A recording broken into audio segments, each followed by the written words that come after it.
Minimum ভোটারের বয়স হইতে হবে 40। এই 40 বছর বয়সের লোকগুলো যদি ভোটার হয়, ভোট সেন্টারে মারামারি হবে না। প্রথম আসেন, ভোটার কত বছর বয়স? 18 বছর বয়স না? গোড়ায় গলত তো। 18 বছর বয়সের যে ছেলেটা ভোটার, আপনার ছেলের বয়স 18, আপনার মেয়ের বয়স 18, তাহলে কি করেন আপনি? বাসায় স্কুলে যা, পড়তে বলে না বলে থাপ্পড়, মেয়েটারে কলেজে নিয়ে যান, নিয়ে আসেন নাকি? এই তো। তার সে এমপি নির্বাচনে ভোট দিবে কেমনে? কে আইন প্রণয়ন করবে বাংলাদেশে? আইন প্রণয়ন করলে রমনা থানা থেকে কে যোগ্য, এটা জানে সে? আপনি বাসাতে কয়ে দিলেন যা মা ওই জায়গায় ভোট দিস, ভোট সেন্টারে যাওয়ার পর আরেকজন করলেন এই জায়গায় না সাইডে ভোটটা দিও। ওর তো কোনো সিদ্ধান্তই নাই। আপনি এই লোকটার ভোট নিয়ে কিভাবে এমপি হন? তাহলে আপনি এক্ষেত্রে আপনার পরামর্শ? আমার পরামর্শ, খাক বা না খাক, মিনিমাম ভোটারের বয়স হইতে হবে 40। কারণটা কি? কারণ রাসূল পাক জন্মে রাসূল ছিল, নবুয়তি 40-এ। 40 হলে পরিপক্কতার চিহ্ন। না তো রাসূল জন্মে রাসূল নাকি মিথ্যা বলতেছি? তার নবুয়তি তো 40-এ। 40 হলে একটা প্রতীকী যে মানুষ পরিপক্ক হয়, কাজে সে নির্বাচন করতে পারবে, সিলেক্ট করতে পারবে, সে ঘরে বাইরে কাজ করে। আপনি 18 বছরের বাচ্চা তো রোজগারও করে না।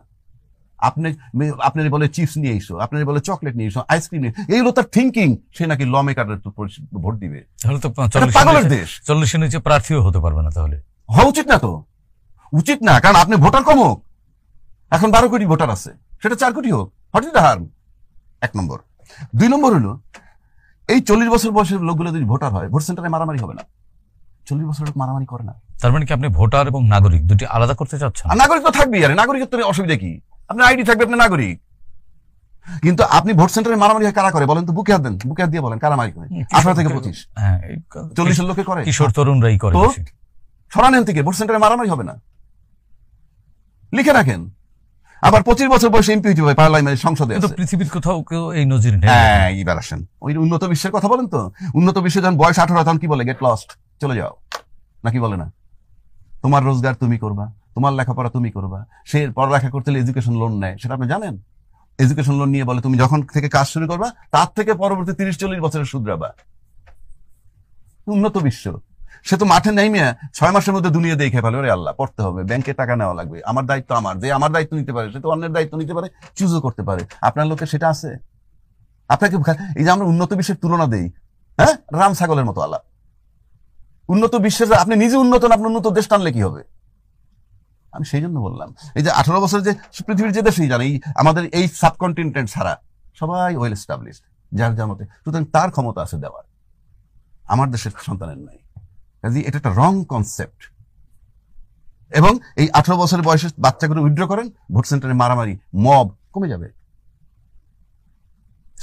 তাহলে আপনার ওই তথ্য অনুযায়ী তো এনসিপি তাহলে রাজনীতি করতে পারবে না। হ্যাঁ, আপনি আনেন, করতে পারবেন না, অসুবিধা কি? করেন না। সংবিধান বলতেছে 25 বছর বয়সে এমপি মন্ত্রী, 27 থেকে 32 বছর বয়সে বিসিএস সহ ছাত্র থাকে। আপনি এই জায়গায় তো ছাত্র রাখছেন, এই জায়গাটাই তো ছাত্র রেখে দিচ্ছেন। 1, 2, 100% মূর্খ, 100% মূর্খ। আবারও বলতেছি 100% মূর্খ এলাও করতেছেন আপনি মেম্বার অফ পার্লামেন্ট হওয়ার জন্য। সংবিধানে বলা আছে শিক্ষাগত যোগ্যতা না। একটা মূর্খ লোক যখন এমপি হয়, রাম ছাগল সোজা বাংলায় বলে, সে যখন 10 জন সচিবের সাথে আলাপ করে কি কথা বলবে?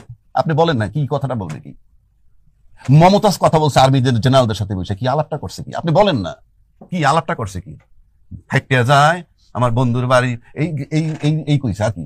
আপনি বলেন না, কি কথা বলবে? আইজির সাথে কি কথা বলবে? জি, এই দেশটা হলো মূর্খ লোকের জন্য দেশ, এবং পলিটিশিয়ান ইচ্ছাকৃতভাবে বানাইছে, পরিষ্কার।